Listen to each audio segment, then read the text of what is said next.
Alright, welcome back. So this video is all about verifying your trig identities. So this is essentially you're writing your trig proofs. So the idea here is you're going to have two sides of an equation.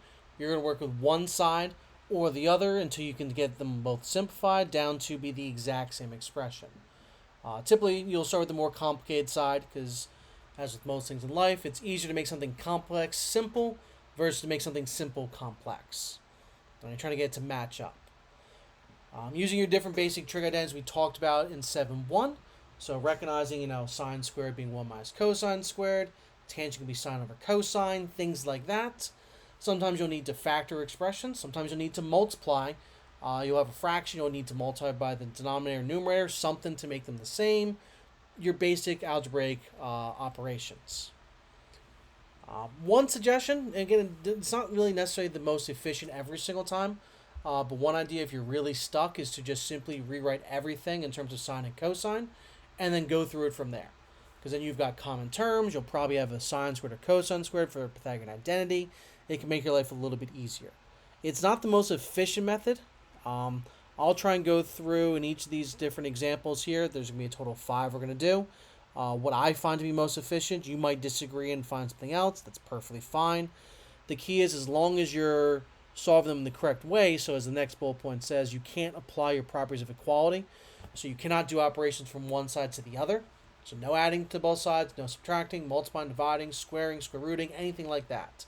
All we can do is manipulate one side in isolation of the other algebraically with our different trig identities. That's it.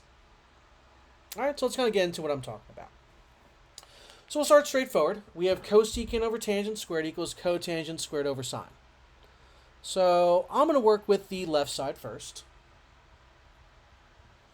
So left side we have cosecant x over tangent squared.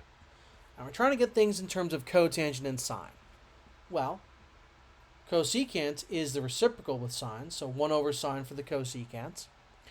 And then cotangent is the reciprocal of tangent, so that's 1 over cotangent squared. We are now dividing by two fractions, which means we are multiplying by the reciprocal. So 1 over sine x times cotangent squared over 1, and we get cotangent squared x over sine, which is exactly what we're looking for. We could have worked with the right side instead, pretty much doing the exact same thing. We also could have rewritten tangent as sine squared over cosine squared and gone through it that way. It's just really a matter of what do you see best for these things. And that's what's going to make them both easy sometimes, but also super frustrating. So if you don't really see it, it's going to be tough. And that's why I use the analogy of talking about your trig proofs with these expressions as well. All right, so this one we have negative cosine tangent x equals negative sine x. Left side's got more going on, so we're going to work with that. Negative cosine tangents. This is a good example of where I am going to rewrite tangent as sine over cosine. Because I need to get sine in the problem, I need to get rid of cosine, so it's kind of best to separate out like that. You'll see the cosines canceling, leaving just negative sine, and there we go. I got it to match up pretty nicely. Not all of them are going to be this straightforward, but this is just kind of getting you used to the idea of what we're doing, rewriting one function, still manipulating it out. Notice again, we're not like dividing cosine over to the other side. That would create a tangent x there, but that's not how these identities work. We can't do that. If you do that in class, you're not going to get full credit, so not a good idea. Now, this one's a little interesting. We have secant x over secant squared plus cosecant squared equals cosine over cosecant squared. So there's a bit more going on here. I can recognize that the left-hand side is definitely a bit more complicated. There's more happening on this part.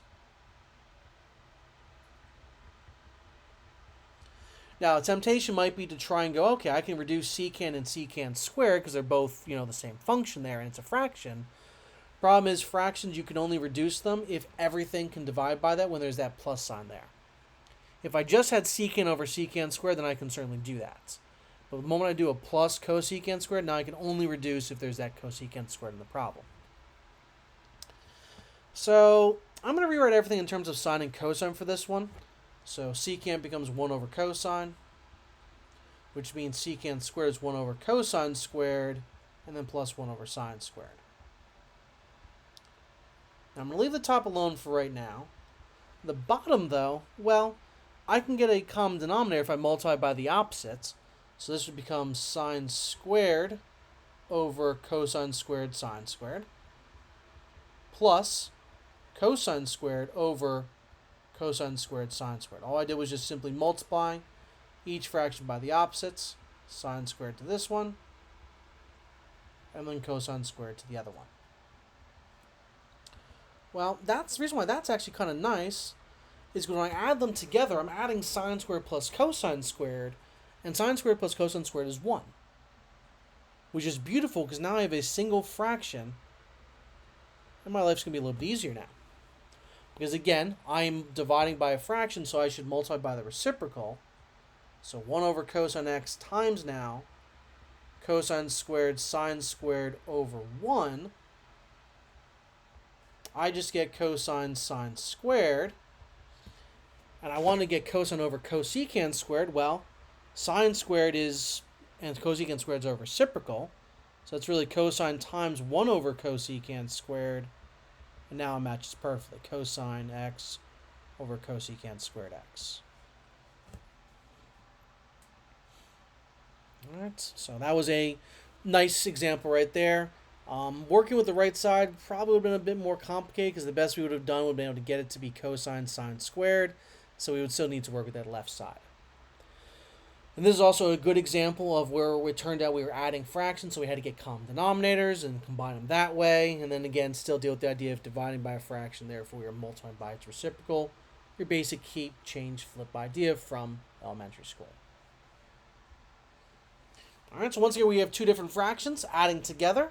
So we're going to want to get a common denominator. So the left-hand side is what we're going to want to work with. I'm going to multiply the first fraction by 1 plus sine x.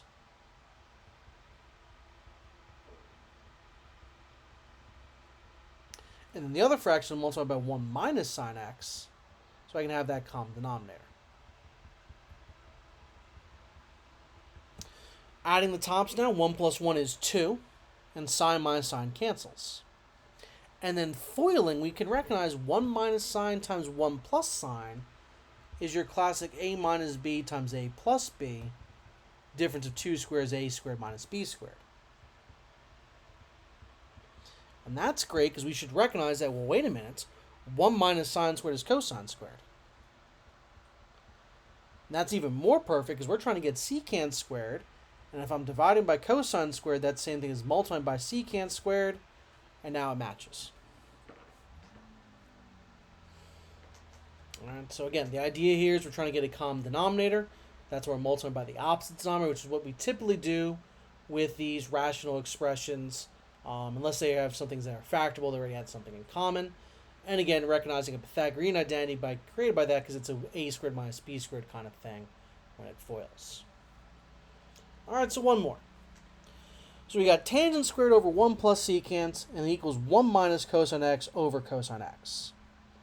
So we recognize we want to get cosine x's in the problem, so what I'm going to do is I'm going to rewrite the tangent squared here, and while we could rewrite tangent squared as sine squared over cosine squared, that brings a sine into the problem, which I don't want. But tangent squared is directly related to secant squared, where it's secant squared minus 1. And that's perfect, because we can recognize that's factorable. That's really secant x minus 1 times secant x plus 1. We want it to be like that because we can see we have a common expression that cancels, leaving just secant x minus 1. Now, we probably could work with this a little bit more, but I want to illustrate the fact that we don't have to work with one side in isolation of the other. We also could work with both sides. As long as I'm not manipulating them where I'm cross-multiplying or adding over or squaring both sides or anything like that, I can work with the left side as far as I want and then manipulate the right side as far as I want and get them to both match up. And what I can do here is I can recognize I can divide both of them individually by cosine. And 1 over cosine is secant, cosine over cosine is 1, and now they both match. Alright. So I tried my best to show you the different, more efficient ways of going about simplifying each of these identities. You could go back and redo each one of these things and do them all in terms of sine and cosine. Like we could easily do that with this problem right here. Make tangent squared sine squared over cosine squared. Make sec 1 over cosine and kind of manipulate that way. You will eventually get to the same answer that I have right here for the right side to match the left side. But you want to try and solve them in a more efficient way. And recognizing your Pythagorean identities, recognizing when quotient identities would make the most sense or when a reciprocal would make the most sense or anything like that is your best bet. And you really just need to make sure you practice this. So that's why you want to make sure, those of you in my class, you're using the additional practice document I post there, as well as the homework, and work through as much of that as possible to get as comfortable as possible with each of these expressions. All right, next up we're going to be talking about solving trig equations. So this is going to come back to using the unit circle, so if you have to review that, do so, but make sure you're ready to go with the unit circle and solve things out. So I'll see everyone next time for that.